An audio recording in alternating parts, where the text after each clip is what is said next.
Hey guys, today I have with me here Ruben Martinez. Ruben was recommended by my very good friend Ingrid, and I just wanted Ruben to come on here because this show basically what we want to do is to give students, young people, the voice to talk, share our experiences in any way, form, or fashion. And I know we may have a few differences, but we're all human, we're all the same, and so we need to give everyone the platform to share their opinion, to share their voice. And so I decided to get you on here just to talk about our current political climate and to also talk about your support for the president. So Ruben, tell us a little bit about yourself. Pretty much, yeah. Yeah, so my name is Ruben. I am a senior majoring in political science at Texas A&M University, Kingsville. And, I have been very involved in politics. I think it started in the 2008 election. That was another historical election. And so, kind of my path and my passion for politics kind of fired up then. And it really hasn't stopped. And I think that, we've consistently seen lots of changes inside of politics. And I think, now more than ever, it's such a good time to be a political science major. I come from a small town. I'm a minority, so it's not something that people really see in being a conservative. So I really appreciate you having me on here so that way we can talk politics, because again, it's a touchy subject to many people, but at the end of the day, it should just be a conversation like any other. Yeah, and just to clear it up, I'm not a liberal and I'm not conservative either. So I like to see myself as non-labeling myself to go any of the ways. I just go with what makes sense. And so just throwing that out there. However, some of my friends see me more conservative. Other people also who don't know me really see me more liberal. So I'm like, yeah, let's do it. It's all good. And so I want to ask you, Ruben, why and what ignited your support for the president? So I think that any American should really support the president. I think that's just what you do when you're a proud, American. I think that anyone living in the United States should be a proud American. We live in the greatest country in the entire world. Okay, we live in the greatest country in the entire world, where there's so many endless opportunities. Where there's different races, there's different, different communities of almost every single kind that you can find. And I think tying that down and realizing that really stems to it, in being proud to be an American, to be supportive of our president. When Barack Obama was in office, I was proud to be an American. I was supporting the president. Did I agree with everything? No. And that's another conversation too. Do I agree with everything that President Trump does or says? No. But am I a proud supporter of President Trump? Will I be, voting for him again in the 2020 election? Yes, I will. And the main point of the question that you asked, why I support him. I support him because he's not a career politician, and I think that that's something that really makes people very upset. I think being an outsider coming into a world of politics, people who have been in there for decades, Joe Biden, for example, I think that stirs the pot like crazy, and people don't like that. It could even go down into an organization. Whenever you bring, a new CEO in because the company has been going down for years, often you have to let people go because they don't want to change. And the people who do stay think that the CEO is, or many of them at least think that this new CEO is real mean. They are out to get them. They have to walk on eggshells. And that's really where the point that we're at. We have someone who's not a career politician in office, and that's one of my biggest beliefs. I support that. I support term limits at the same time too, and especially if you're not getting a lot done. I think that we're at a time right now when people are running on platforms saying, how could you support a president who hasn't done this and this and this? Well, the real question should be, why didn't you do that in the last 50 years when you were in office, you know? And so I think, you know, going through everything that the president has accomplished so far, you know, in all of the struggles, you know, I give him props. But again, one of my biggest things for this is that he's not a career politician.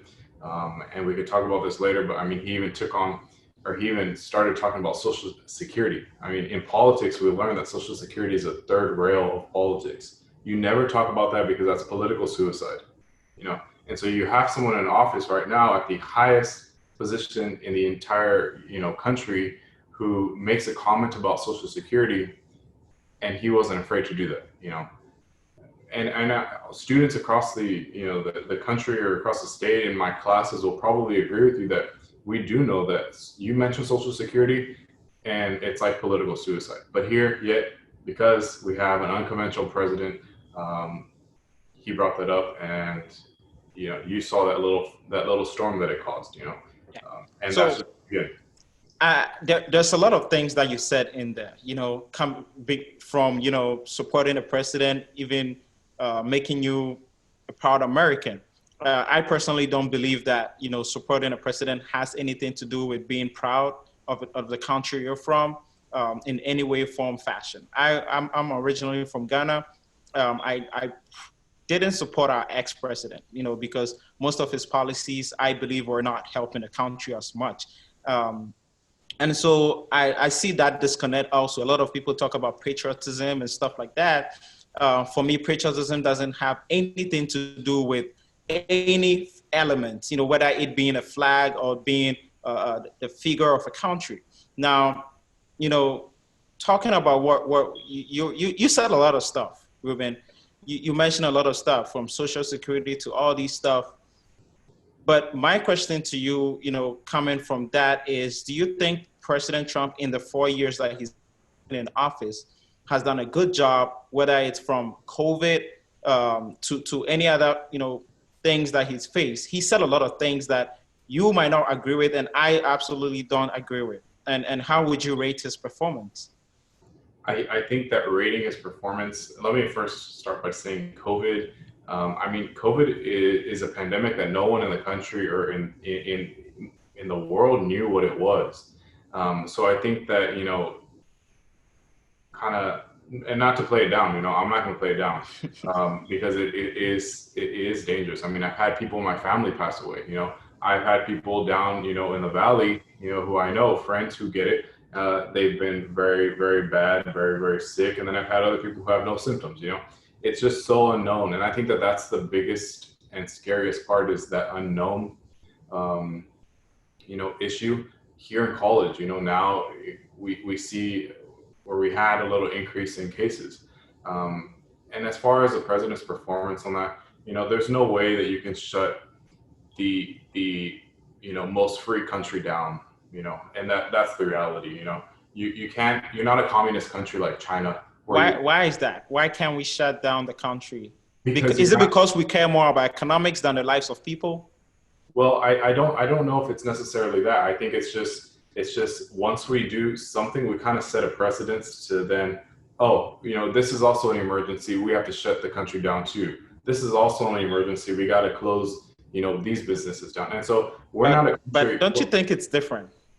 Well, and you might think that, but then 10 years, 5 years later, we might have a pandemic that is still, you know, might be at a bigger case, and the leadership then would say, this is not, you know, this is not crazy, this is not bad. And then we might have something, you know, 2 years down the line where it's not even, you know, anywhere close to what COVID or, you know, a crazy, crazy pandemic would have been. And they'll say that it is. And then, you know, so then we start getting into like a socialist type of movement or limiting your freedoms. And it's not easy like that. You know, we can't be a country like China where, you know, we build a hospital in, you know, a week or 2 weeks because we have our workers out there working, you know, 24 hours a day, you know.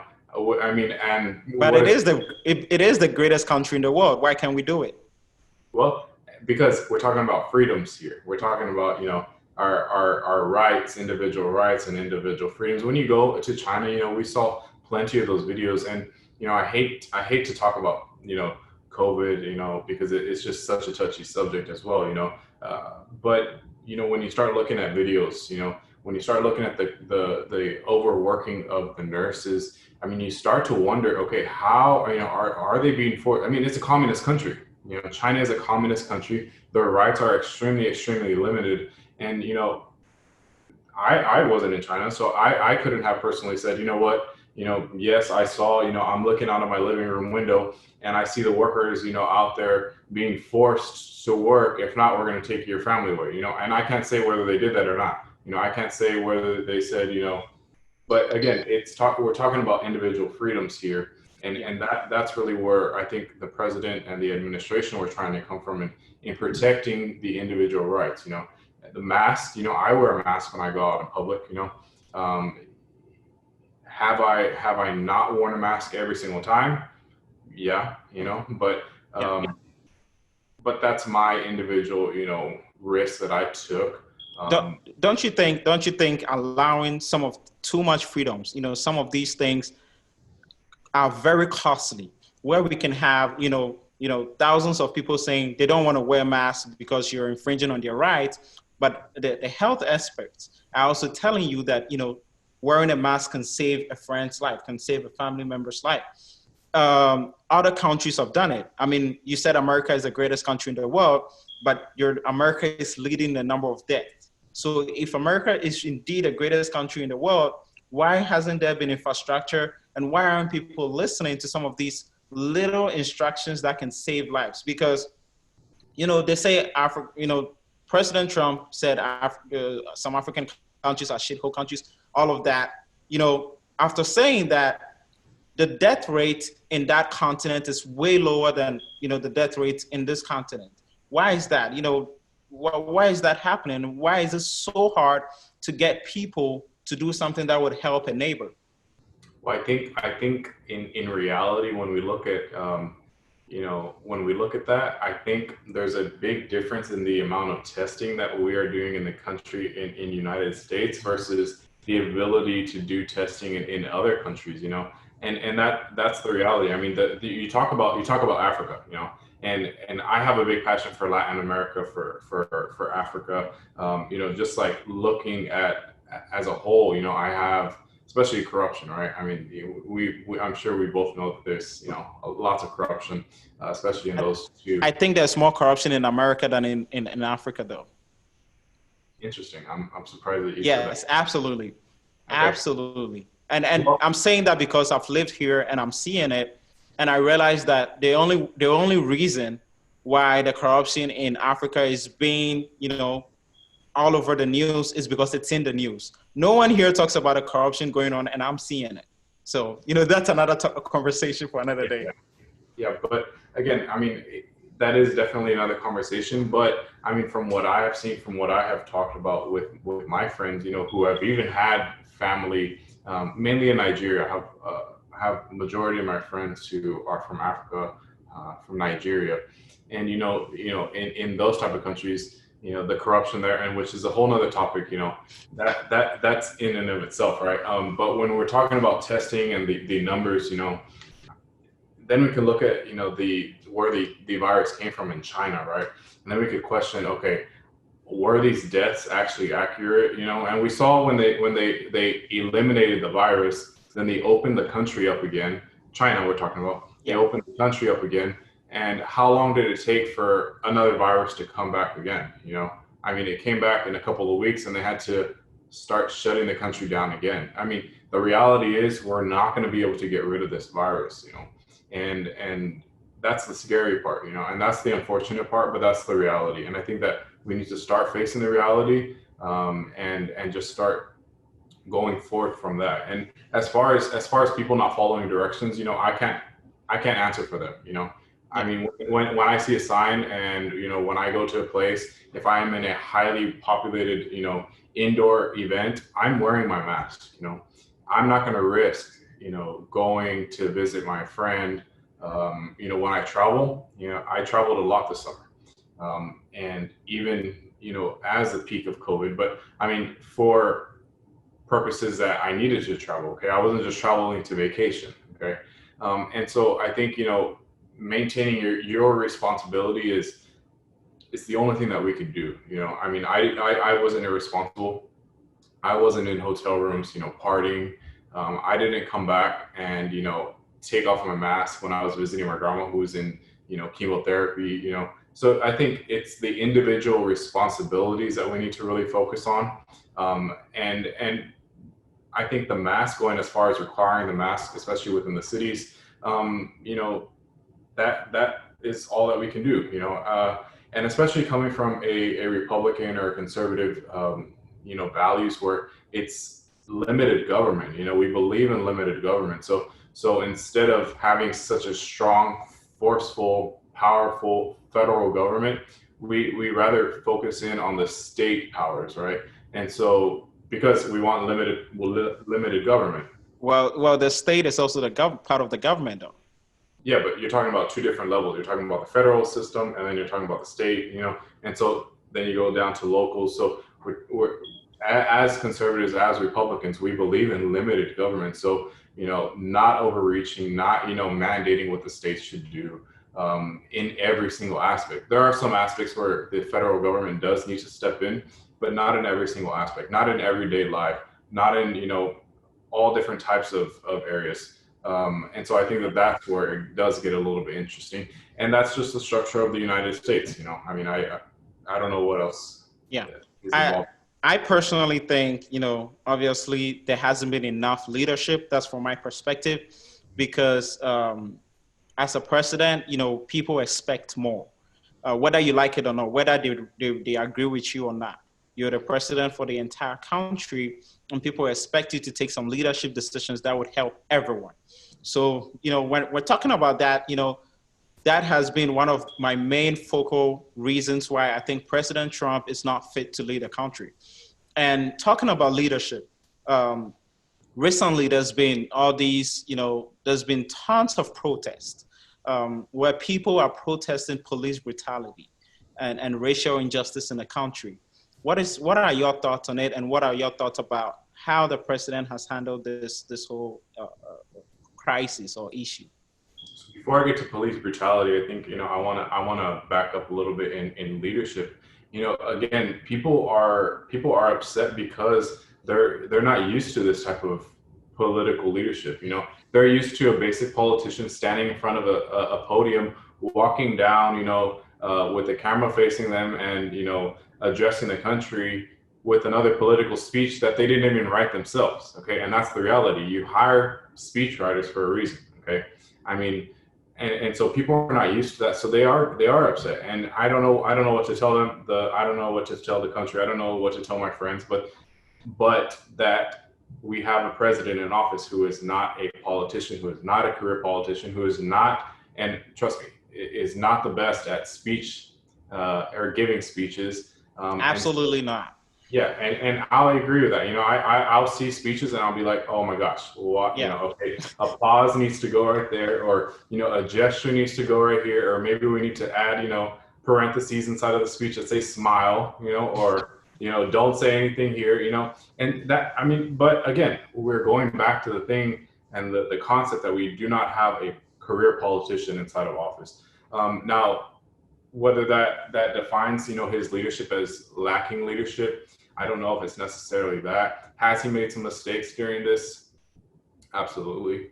Had Barack Obama made mistakes? Absolutely. Had George Bush made mistakes? Absolutely. And so I think taking that concept and keeping it at the forefront that everyone has made mistakes, especially and whether we're a regular citizen in this country or whether we're the president of the United States, mistakes are bound to happen. And so moving on into police brutality, that is another touchy subject. I don't know if you mentioned defunding the police, but let me be very clear. I do not believe in defunding the police. Are there some budget issues? Yeah, I think so. Are there some questionable, areas on where we're funding? Absolutely. But that's the reality in any type of budget. I mean, when you pull, a budget for, a district office, you'll see that one district that has, these priorities has more money towards those, weird, items, but they fit for that district. Okay. Then But you what do have, you think defunding the police means? I'm sorry. But what do you think defunding the police means? So I mean, like pulling a large amount of money from the funds that really affect some of the most important aspects. I mean, we saw that in Austin, where the funds came back, or they pulled funds, and it really affected like the SWAT team, or affected the bomb squad. And we recall, a couple of years ago when there was I believe it was a couple of years ago, but when they had the bombs, that were being sent around Austin, who do you think is the one who was taking care of that? I mean, Well, well, I mean, talking about that, I think that's where people are getting it wrong because, I'm definitely not for, I'm not necessarily for defunding the police, and I'm not necessarily for overfunding the police. And this is where, I'm doing all this reading, and I'm doing some research, and I'm seeing that, you know, the reason why people are calling for defunding the police is because the police has been tasked with doing things that they are not equipped to do. So if you're literally funding or giving the police all this money to be taking care of, mental health trainings or doing that, and those trainings are not effective, why do you have to still fund those people? And the police, obviously, it's not an easy job to be a police officer. Everyone knows that. And being able to go in, I really respect everyone who goes in to be a police officer because they want to protect their cities and where they're from.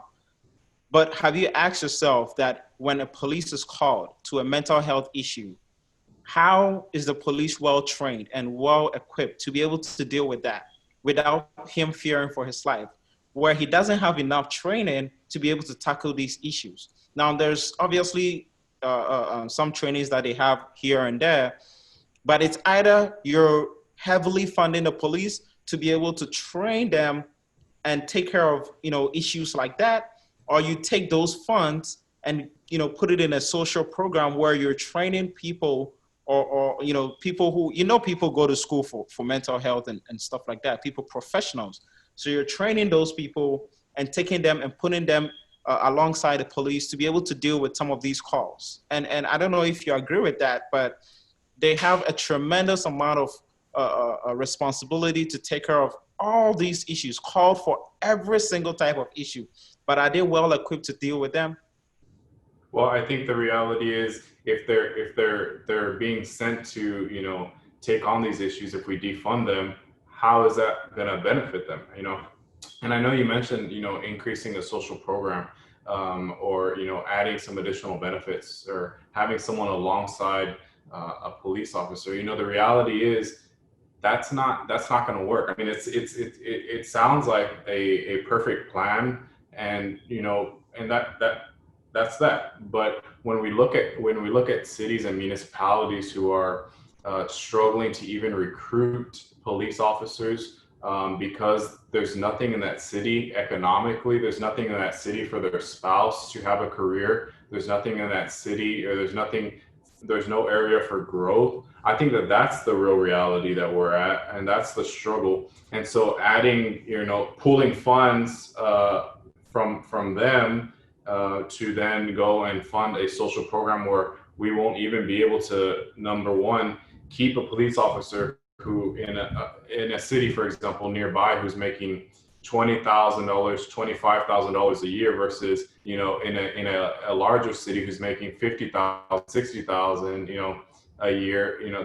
That's the big struggle. That's the big difference. And so I think pulling funding is a lot more dangerous than just having someone nearby to the police, because again, then we talk about practical sense, and there's no way to even practically have someone, if I'm a police officer and you're the mental health expert, am I going to pay you 75,000? Am I going to pay you $80,000 a year? Am I going to pay you $90,000 a year? And you can't work more than 40 hours. So who am I going to bring in then to cover the rest of the shifts? Who am I going to bring in? Well, when it comes to staffing, I don't see there being an issue with staffing. There's a lot of people who are out of jobs, or who don't even have a job, and are trained to do some of these things. So, when it comes to staffing, and even when it comes to funding and losing the funds, what I mean, the police, they are funded.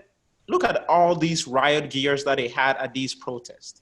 I don't Well, see why the you don't see a problem because you live in a pretty large city. You don't live in a city at the size of San Antonio or Houston or Austin, but you live at a city that's larger than most of Texas cities. Considering the small and rural communities that Texas has, and so you don't see the staffing problems. But when you talk about a rural community, for example, where I'm from in Duval County in Texas here, where we struggle to even find police officers, or we struggle to even find dispatch people, where we struggle to even find, the basic level, even to cover a grocery store cashier.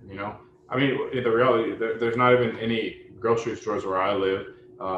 It's more like a small little food mart or a little convenience store. But even down to that, they're finding the staffing. There is a problem there. So saying that you don't think that there's a staffing problem, while may not be in a city, like the Valley.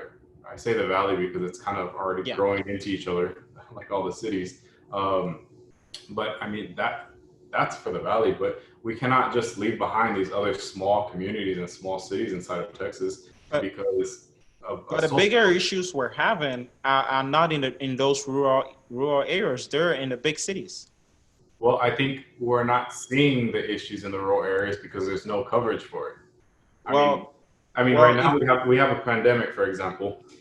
We have a pandemic, but then behind that pandemic, inside of the surrounding counties, and I won't name them, but there is a drug pandemic there. And so there's no attention from that because we're getting so much publicity about the COVID-19. But the reality is when that COVID-19 is, gone, or it falls down between the line or priorities, we're going to have a much bigger problem like drugs. We're going to have a much bigger problem like, and are you saying these statistically, or you're saying it from your observation? Yeah, from my observations. Yeah, absolutely. Yeah.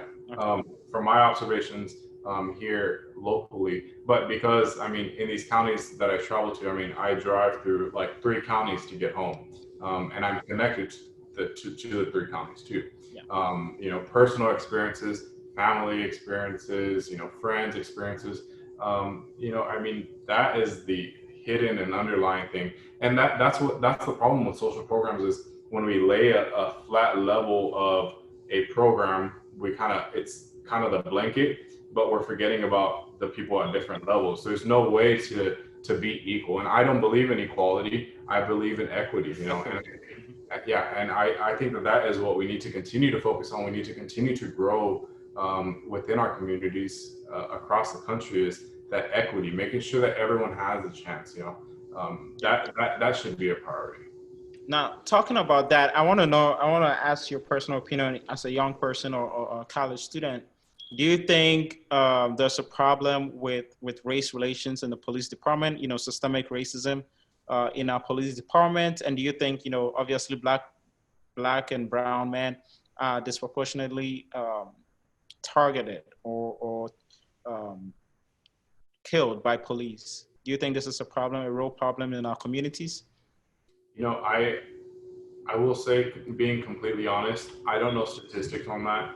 I have not been too focused or done a lot of research on police brutality pertaining to race. I will say, though, in general, do I believe that there is a race issue? Absolutely. Do I believe that there's a race issue in almost every single country? Absolutely. I truly believe that. I mean, if we go to a country, where we turn around the tables, where whites are the minority, are the whites going to feel a little bit left out? Absolutely not. Yeah. And I'm talking to you from growing up for 19 years in a predominantly black country, where we have obviously white people living there, but mostly coming in as tourists and stuff like that. That treatment is absolutely different. And it shocked me completely because when I was over there in Ghana, I was in that little bubble where I wasn't reading and I wasn't listening to much going on. When I came to the United States, it shocked me the kind of race disparities that we see because over there, we're absolutely welcoming to everyone who comes, overly nice to people who come there, visitors, because it's part of who we are and our culture.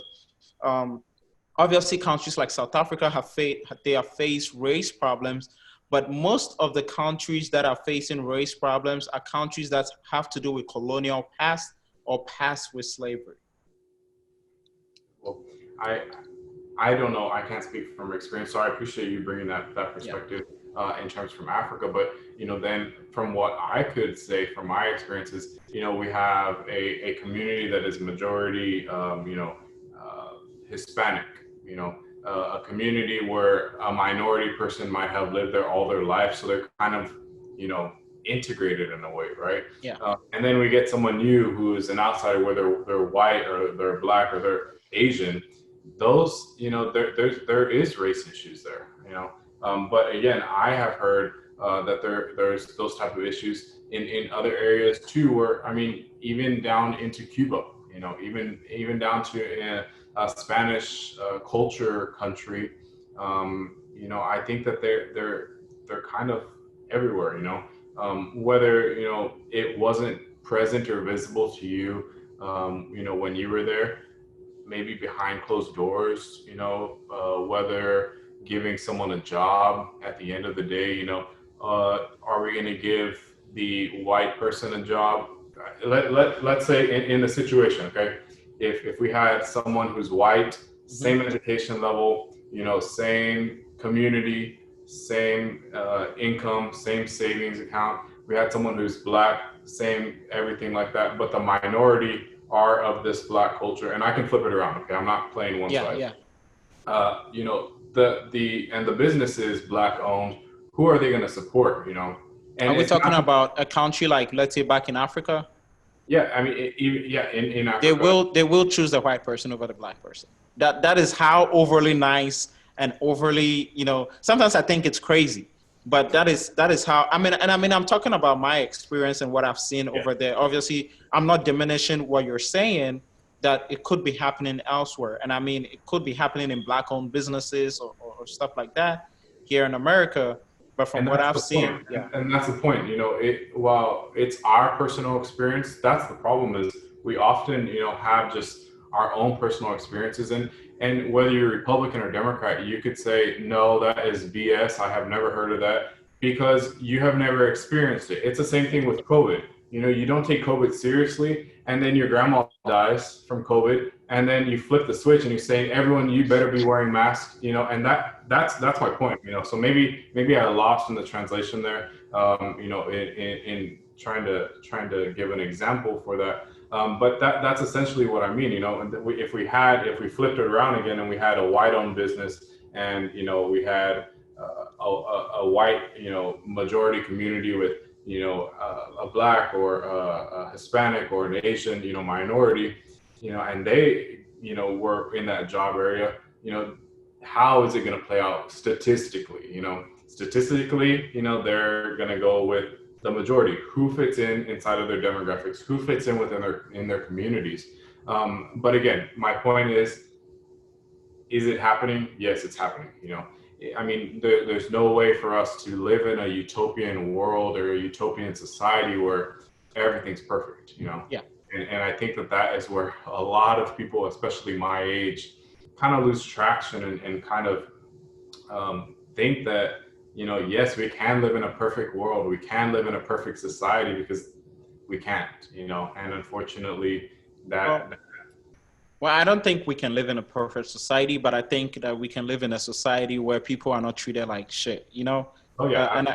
And I know you absolutely, you believe that. I see it, I see you to be someone who is of common sense, and I think that while we may not live in a perfect world, we want to live in an almost perfect world. And so taking some decisions that would help everyone and not make people feel, disenfranchised or something like that. And so in talking about that, I wanted to go into systemic racism. And I want to ask you, do you think there's systemic racism in America?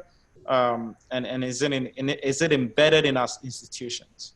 So let me ask you your definition or what you're going based off of, for systemic racism. So, okay. So let me give you this analogy. Back there in Ghana, I obviously I'm from Ghana, and so we at in certain portions had slavery going on there, and where let's say the northern people are being enslaved by the western people. Now after that entire process where slavery, we said we're no longer getting slavery, we're no longer getting into that entire system. We decided to let slaves go, but when we decided to let slaves go, we were like, okay, we're giving you land, we're giving you money, we're giving you something to give you a foot. So now when you go back into the hometown, you see that, even the slaves are living almost on the same footing as the people who enslaved them, because they gave them that pedestal, that, that kind of legwork, and say, okay, go on, live for yourself, do great. We come here in the United States where, black and brown people were enslaved for a long time, hundreds of years. And after slavery, they said, leave, we're done. We're abolished slavery, just go. No compensation, nothing. And this is after 400 years of working for free. And so once they're done with that, after that, there's Jim Crow, there's all of that, dating back to just a few couple years. So with that, obviously, you're going to see a very, very huge gap between black and brown people and white people who obviously enslaved black people. So the entire thing about systemic racism is that there's systems in place that have not helped or have not moved in such a way that people would be on the same footing. And so we have a very huge disparity, whether it comes to income, whether it comes to the way people see people. And there's a lot more issues embedded in that. But, basically that's the ideal from my perspective. And so I think, again, I'll go back to my statement earlier. Do I think that there's racism? Yes. I think that there's racism in almost every area where you go. Again, no matter which side you're at, and racism, and I say that in a way where it could be even as discrimination, and I think when we're talking about this, so I work in politics. I work for a field strategies firm, and so my job is on the ground type of work, and I happen to be a field director.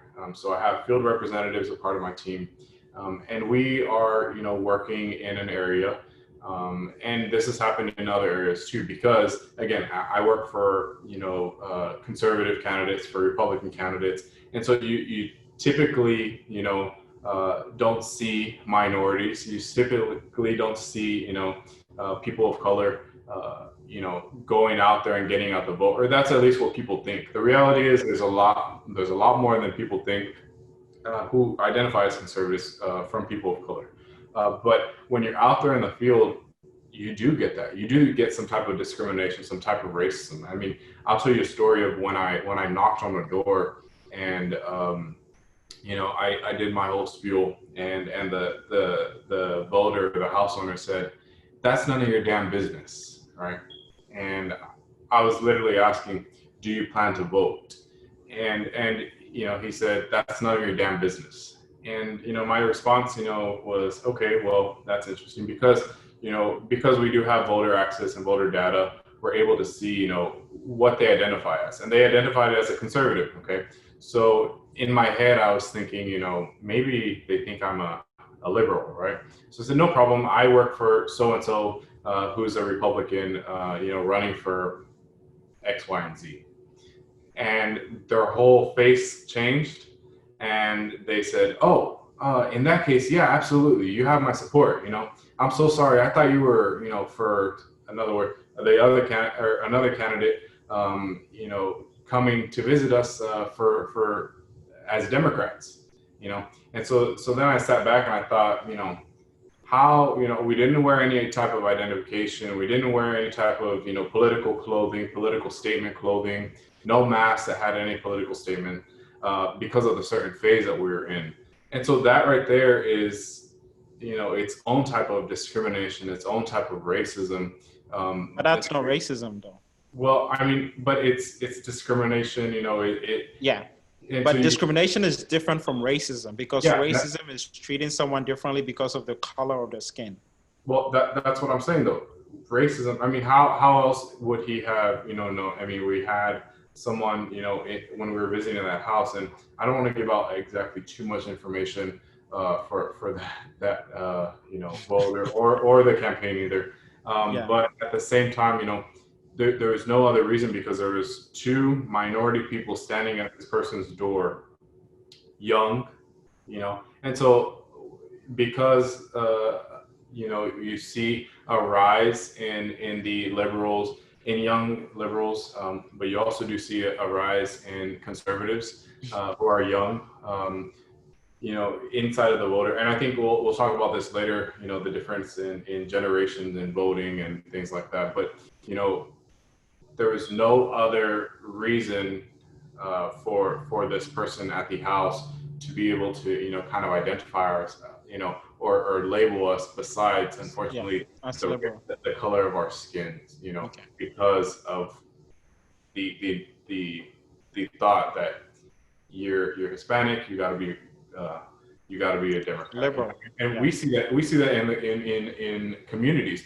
especially in the Valley, you know, and you know, especially Hidalgo County, you know, lots of those counties down there, even inside of our culture, you know, you grow up and your aunts will come, your uncles, and you're a Republican, you know, you should be a Democrat, you know. But why do you think that is? Do you think it's a cultural problem, or it has to do with the policies that Democrats are putting in place that are favoring minorities more than Republicans are? Because if you look at it, because I was telling my friend, I said that you may think this is identity politics, but have you asked yourself that maybe Republicans are not putting policies in place that are helping minorities? Because most minorities, which is statistically, fall in the working class or the poverty line. And most policies that Republicans are putting in place are helping the upper class or you know, just rich people.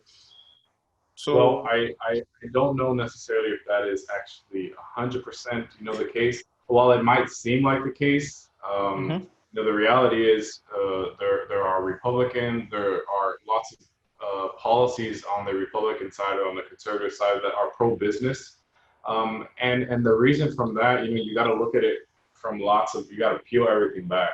And you got to sit down and realize that it's because the working class are the ones who are making these companies. They're the ones who, you know, are, but I mean, if it was so easy, we got to take another step back and say, if it's so easy, why didn't they create a job? You know, why didn't they? Because you have so many leaders of these Fortune 500 companies who started from nothing, you know. But again, if it was so easy, why aren't their workers, you know, creating a company? You know, if it's so easy, why am I in college? Why, you know, why don't I start up a company and become a millionaire in 10 years, a billionaire in 10 years, a millionaire, you know, in 10 years, and hire all my own working class people? I think you can do it. Well, thank you. I appreciate it. I think you can too. But, you know, unfortunately, you know, it takes a lot more. It takes a lot more work. It takes a lot of sacrifices. And I'm sure you know, I saw the other day, I think you're wearing a millennial shirt. The other day you were wearing entrepreneur. Yeah. An entrepreneur, you have to risk so much, you know. You have to give up. You have sacrifices to make, you know.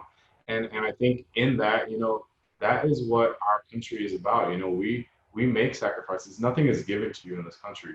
And so I you know, going into that, you know, I'm proud to be an American. I'm proud to work 2 jobs, 3 jobs, so that way I can pay my tuition every semester, you know, versus getting out.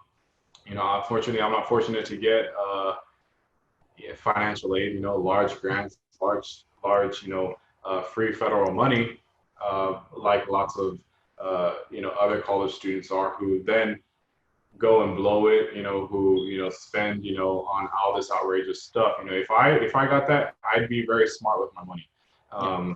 But unfortunately, I mean, that again, that's a whole nother conversation where we're just peeling everything back. But I mean, I don't know what else to say on that. Okay. So I want to ask this, talking about the working class and all that. My previous guest talked about universal basic income, where he said that he thinks that having some sort of universal basic income, let's say $1,000 a month, will elevate poverty. Like, just basically elevate poverty, which is what we all want, right? And he also talked about how you see when you see the Maslow's triangle of needs and stuff like that, you have all these steps to get to self-actualization.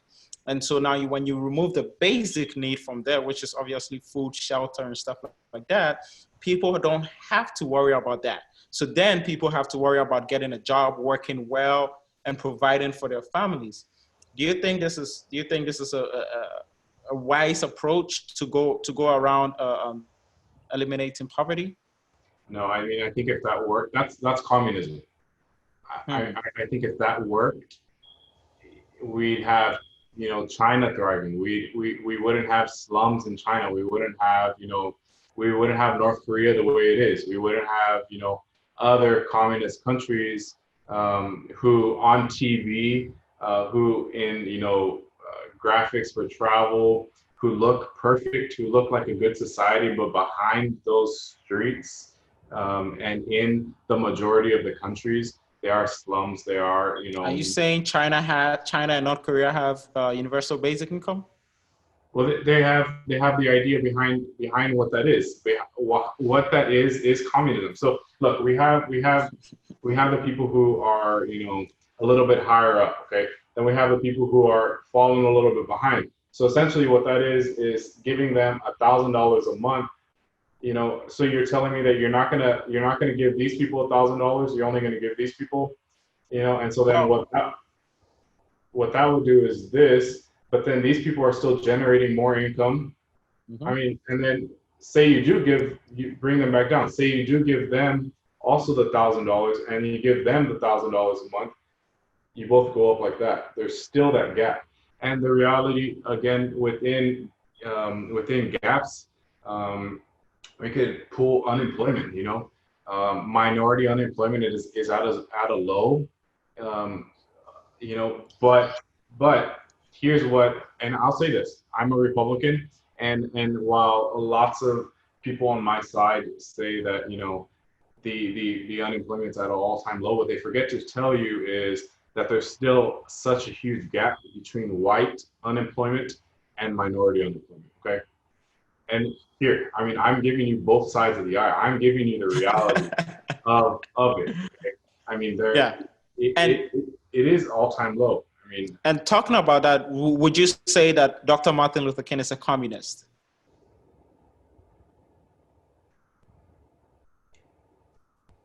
I don't know. I don't think he's a communist. Okay, I'm saying that because in his last years, he advocated for a universal basic income. For what? For universal basic income. But so the idea of that is communism. That's what I think. I mean, and it is communism. Would I say he's a communist? No.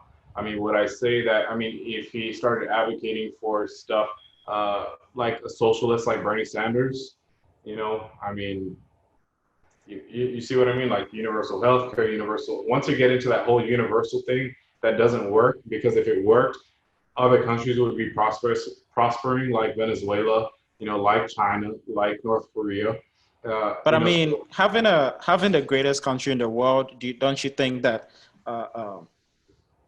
human health or basic health, universal basic health, should be something that the country can afford to its residents, of people not dying just because they can't afford healthcare? Well, you in the United States, you're protected. You're protected for that. I mean, you're not going to die because you don't have access to emergency care. I mean, and I think inside of the United Nations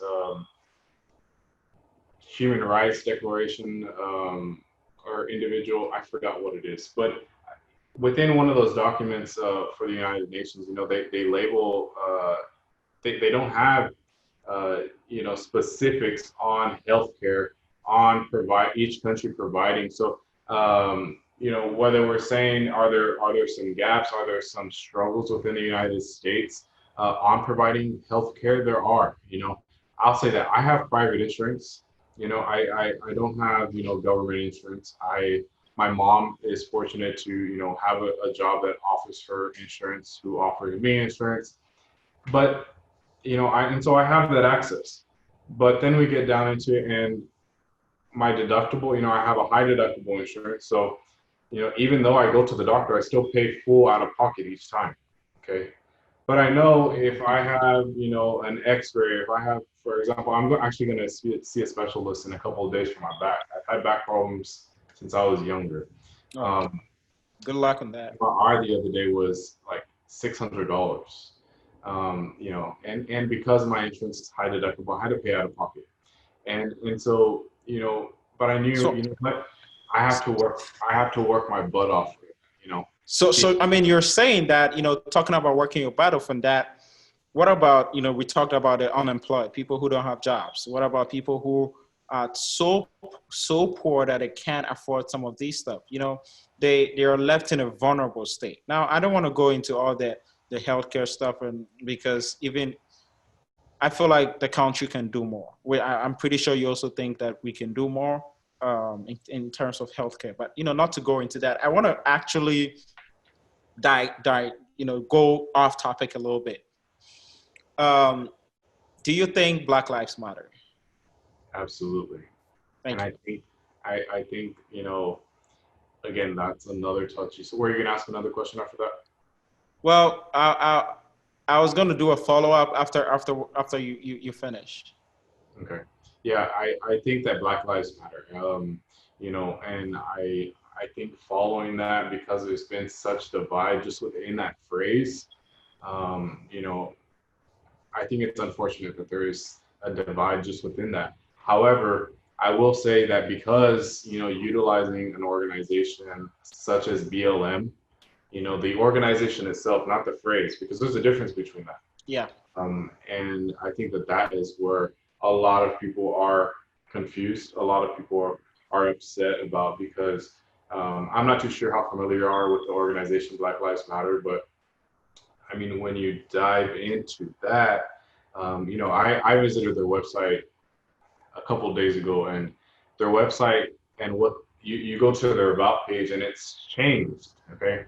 It's different from what it was last month. It's different from what it was 2 months ago.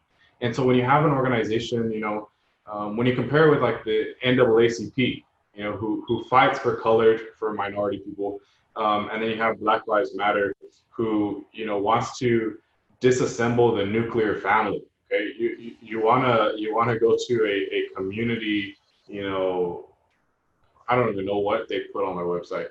You go onto the website today and you click on it, and it's not on there, and so it just kind of makes you question. Whenever you start an organization, you have your podcast, you have you have it set, and you have a certain mission. You want young voices to rise up. You want young people to be heard. And so I think once you start changing your mission, once you start changing your about, that makes you questionable. Sure, there are some, in 5 to 10 years, or you start looking at, okay, where do we want to be in the next 5 years? Like a strategic plan, right? But you never change your main purpose on why you started, on what you fight for, on what you are going to be about as an organization and as a mission. So I think that the confusion, so to clarify, I do support Black Lives Matter. The statement, I support Black lives, but I do not support the organization Black Lives Matter. Well, I think that's where the disparity is. Like, a lot of people always tend to think that the phrase Black Lives Matter has to, automatically be the Black Lives Matter organization, which I think a lot of conservatives, absolutely get wrong.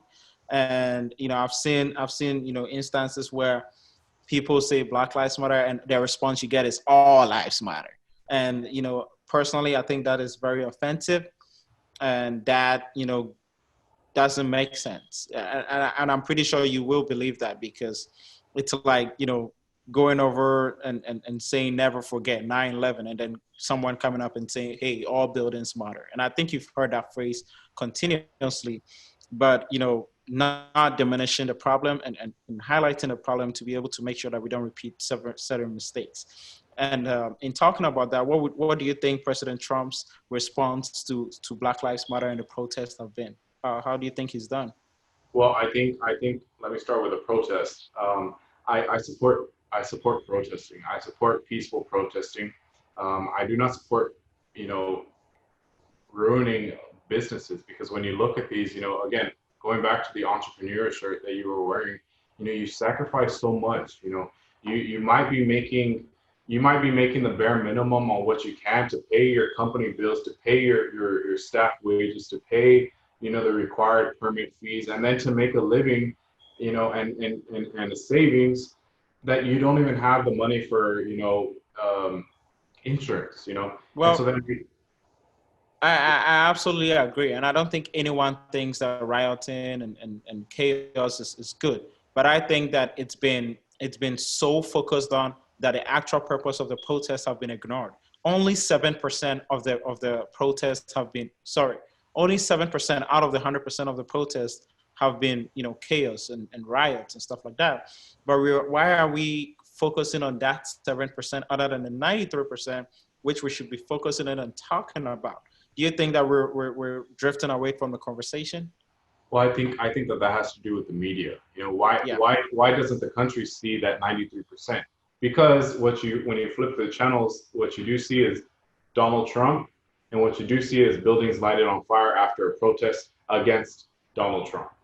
You know, and I think that the media has a big problem. Whether you're a Fox News watcher, whether you're a CNN watcher, whether you're an MSNBC watcher, the media is so divided and Yeah. creating much more divide in the country than it should. I Yeah. think that this, and I do not believe in censoring the media, but I believe in bridging the gap between education in our communities and letting them know that, hey, this is, the reality of this, this story, this is what actually happened, And so I think, the education is one of the biggest gaps. This is why we have such a divide in this, because, I'll pull up what we talked in minorities or in Hispanics, saying, what, you're Hispanic and you're a Republican? You should be a Democrat because Republicans hate Mexicans, I mean, something as simple as that. When you sit down, you just have the education about it, and you see the policies, that have been in place, or whether you were in the Obama area or the Trump era or the George Bush era, or even the Reagan era, I mean, once you look into detail, it's all about education. You see bills, and the title of the bill is what stands out to you. John Doe passes a bill for advancing large corporation businesses. Well, in order for that to be passed, the Democrats said, we're not going to vote for you unless you include funding for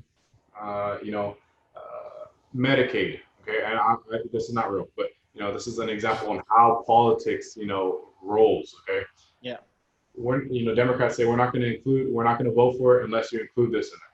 Same thing on the other side. If Democrats want to pass a bill, and it's for their agenda, the Republicans say, we'll not get on board unless you include $100 million for Yes. small businesses. I mean, it could be a bill all the way on this side, including something that has absolutely nothing to do with the topic of this bill. And that's the inside of politics. But Yeah. it's tough. I mean, Yeah. talking And about talking about that, I want you to also talk about President Trump's response to Black Lives Matter. yeah, and so President Trump's response, I haven't seen too much response directly to that. Instead, what I've seen is more so his response to the state's neglect, or the local city's neglect or lack of response to the protests or you know, the chaos, the chaotic situations, or you know, requesting additional assistance. You know, that's mainly what I have seen. I haven't seen too much response. I won't get into too much detail on what Donald Trump's response has been, only for the fact that I don't know necessarily, you know, his exact response. If you have that, you know, again, because we're having this two-way dialogue, Yeah. you know, and which I'm very appreciative of, you know, because we tend to get so lost in the political climate right now on being able to have a two-way conversation. Yeah. But I mean, if you have any of his responses, I'd be open to Well, seeing what I, you know. well, I think his there's been no response from him, which is a very huge problem, that we have to face as a country, where your leader is not able to bring people together. And this is not the first time we've seen protests, and you know that. During Obama's era, there's been protests and riots on the streets. But ask yourself, was it as crazy and was it as dangerous, where we have the media going crazy about all these protests and mischaracterizing the protests? I think it has to do also with the response from the top office of the nation. And I think Um, I think though, because the media, again, because of the media's response, imagine if Trump, you know, I've seen the other day, or maybe I think it was last month, when the president, you know, launched a big Hispanic initiative, right? You know, was the media there? Did the media blast that, you know, prime time live with the president as he takes on a Hispanic initiative? No, because they were probably talking about issues or a tweet that he said from the previous day, you know. So even if he were to give a statement, who would hear about it? You know, no one who is not involved in politics, no one who does not have CNN, who does not have Fox News, you know, who does not have, you know, who does not work in the legislature, who has, you know, the constant, you know, live feed of the White House, or the constant live feed of actual, you know, credible news sources, you know. And that's the sad part, you know, because we've kind of geared so far away from things that are, or actions that you know, President Trump has done, that even if he were to do it, the media would find something to go absolutely against it, you know. yeah, I And think I I think think the media is a huge problem, if I can say it that way. But in the same way, as you said, we can't censor the media. We can let them do whatever they want to do.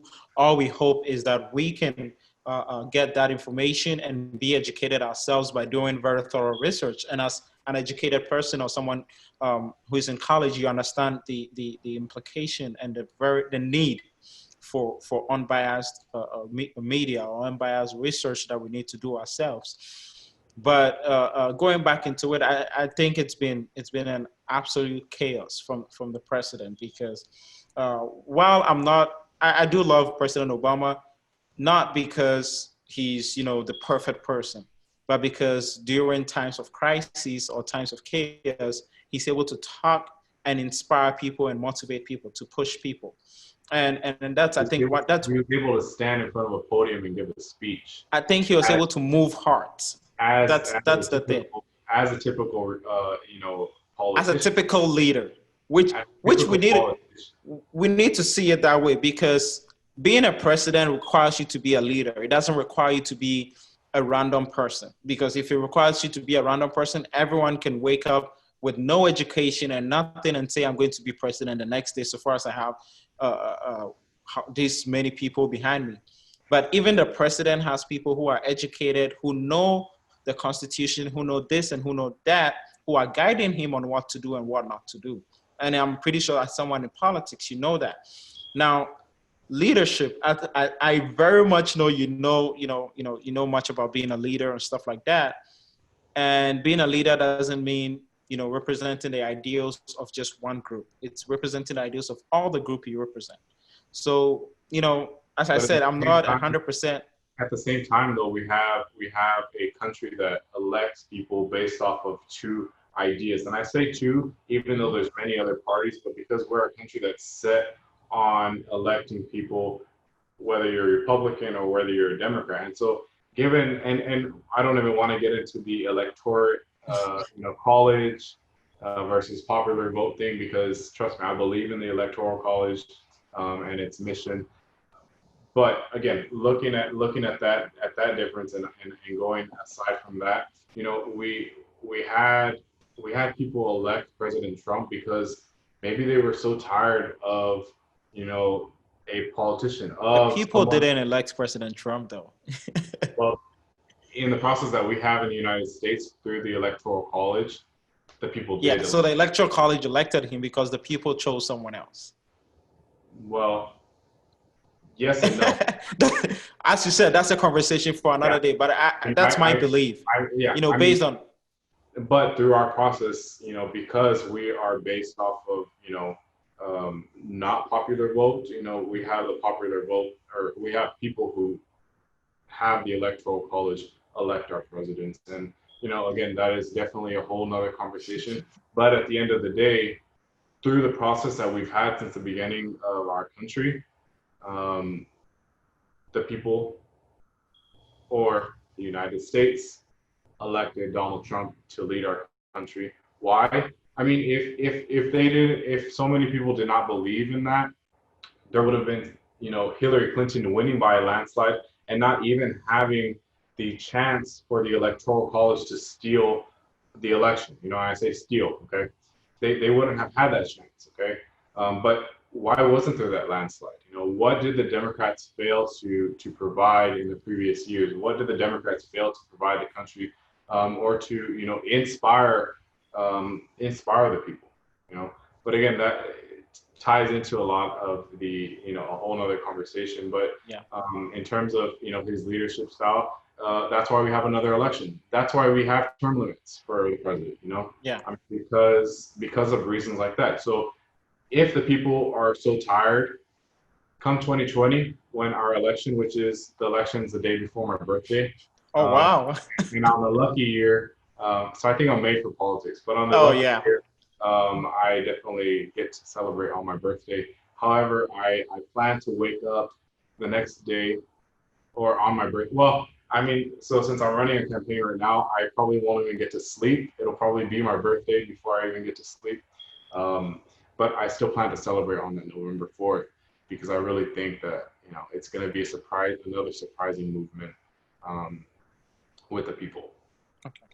Well, and I mean, we've gone way past the time, but I definitely want to ask you, what do you think the millennial choice for president is? And I know, a lot of people say college students and Gen Zs or whatever millennials tend to be more liberal.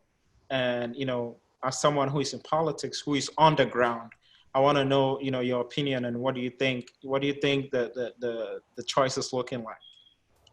Well, I think that there is definitely okay, the reality is people don't vote, okay? Hmm. People do not vote. Um, Millennials, Gen Z, so millennials up until 1996, Gen Z after 1996, will they vote? Are they registering to vote? Yes.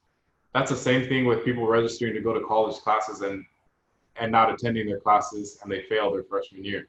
You know, I mean that's the same thing as signing up for a course and hating it, and not going at all. But you did that initial step that you see what I mean? I mean, your Yeah. family takes a picture. Oh my gosh, my son's going off to Harvard. At the end of the day, they never went to class. They flunked out of all their classes, but you still got that picture. You still got that standing in front of Harvard University sign. You still got that pamphlet. So you still, in this case, you still get that voter registration, as a voter. On the other side, as in politics, we still get you on our list as a registered voter. But come November 3rd, are you going to be at that polling place electing a president? Or are you going to cry, once the votes are in, and stay on social media the next 3 years because you didn't vote, Yeah. and you're still complaining? Because I think that that's the problem that we are in now. I did something the other day, not the other day, but maybe a couple weeks ago. I did something, not any type of official research. However, I gathered a list on social media who are in the age of 20, 21, 22, and who have been complaining consistently on social media about our leadership, about our country, about our president, and about the choices that people have made. Even from, I mean, again, that's from the federal side, but then even down to the local side. And I pulled their voting record. The outcomes from that, and it was a list about, I think, 10. I think like 7 and 8, and I say 8 because there was one that they voted, but then they didn't like vote in the general. So again, looking at it like that, and again, that not official research, but you have all these people who are crying, who are on social media, blah blah blah. 7 or 8 of them did not vote. Okay, out of 10, right. out of 10 random people that I just pulled from my social media who constantly and they're active and constantly sharing stuff. Oh, this president sucks. Oh my gosh, I can't believe Republicans this, Republicans that.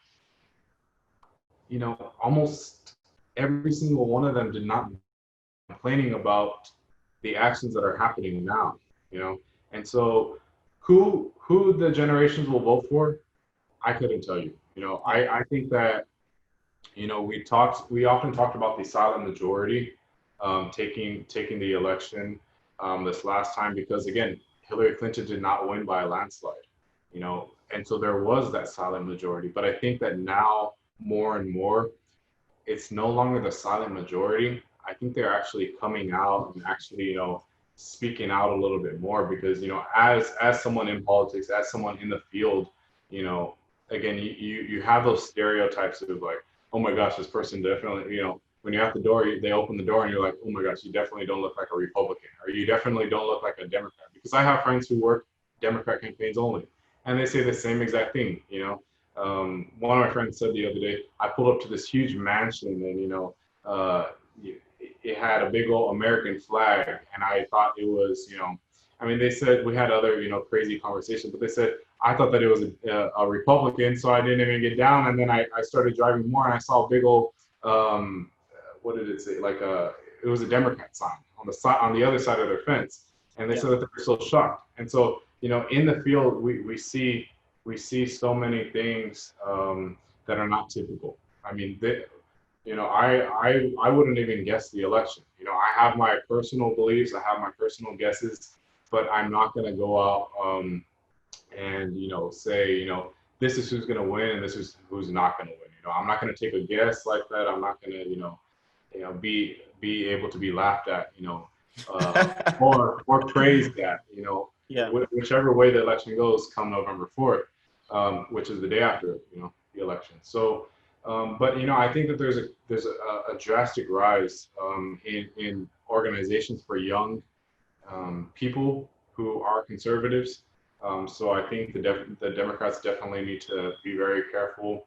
It's an advantage for us conservatives and Republicans.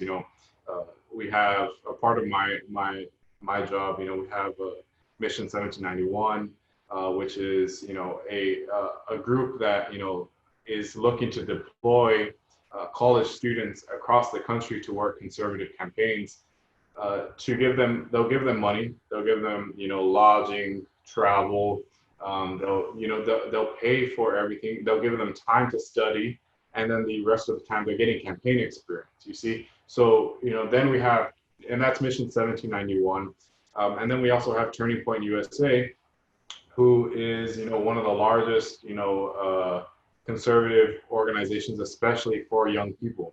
One of the craziest. They're what? The craziest too.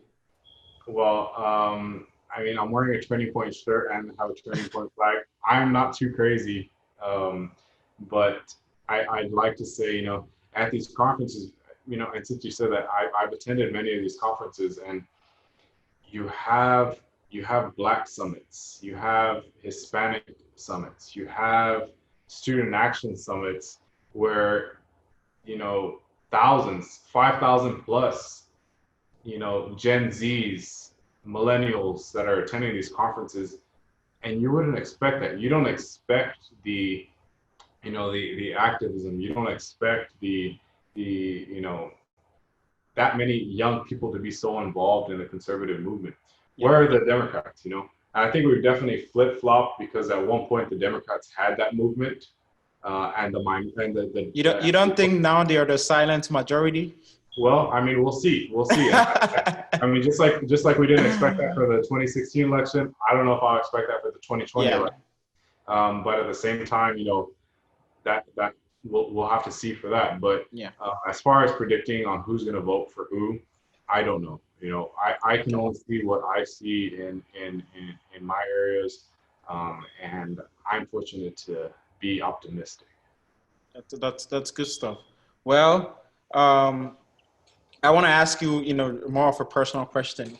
Where do you see yourself, in politics? What's your future, and what are some of the goals you want to accomplish for yourself? So since I am in my last year of college, I've gotten more and more involved in. I spent 2 years before this in my job. Before this, I served as student body president, and so that took up a lot of my time. It took about it took away my ability to be able to be more involved in politics, in actual campaigns. So now that I am not in that position, I have the fortunate opportunity to work for a field strategies company, and I've enjoyed that. That's where I want to go down. I want to be a consultant. I want to work for political campaigns. Eventually, I do want to run for office. Okay, so hopefully you'll never forget me. I won't forget you.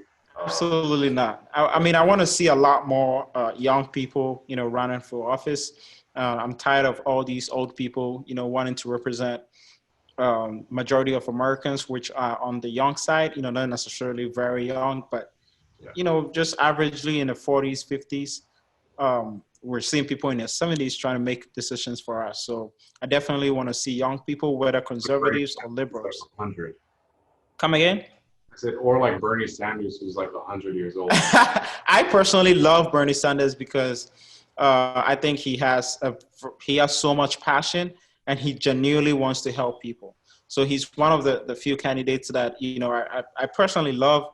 I think he's genuinely a good person. Yeah. But I've been in office for so long, and well, when you're in Congress, you don't get to do things you like. You get to contribute to making decisions, but not the sole person to make a decision. So I mean, it goes both ways. There's a lot of career politicians. I want them to get out of office because enough is enough.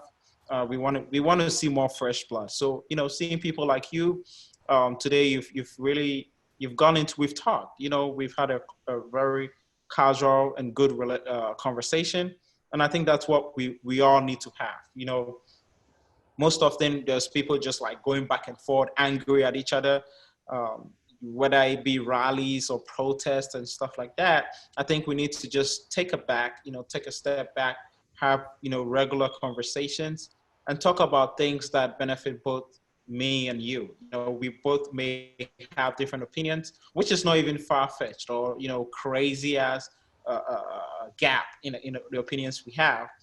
But that's what makes us human, having that kind of difference. And it makes us better as people because I learn from you and you learn from me some way, somehow. But I just want to let you know I appreciate you for wanting to be on here. This has been a really interesting conversation. I can't wait to put it up. Just thank you. Do you have anything you want to say to the audience?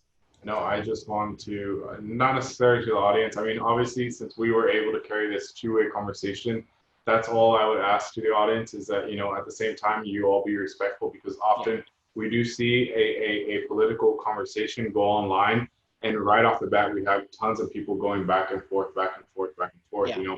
I saw someone share, about this morning, they shared a post, and in 5 minutes, it generated like 50 comments because people were just going back and back and forth.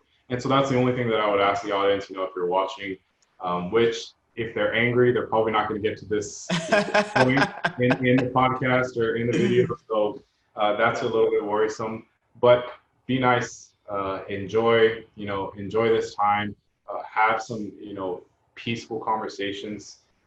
Get, you know, get passionate. You know, show that passionate. Do not get heated. Do not, you know, be angry. Do not, you know, put someone down because of their belief. Okay. And I just want to thank you for having me on here. I enjoyed it too. I learned something too.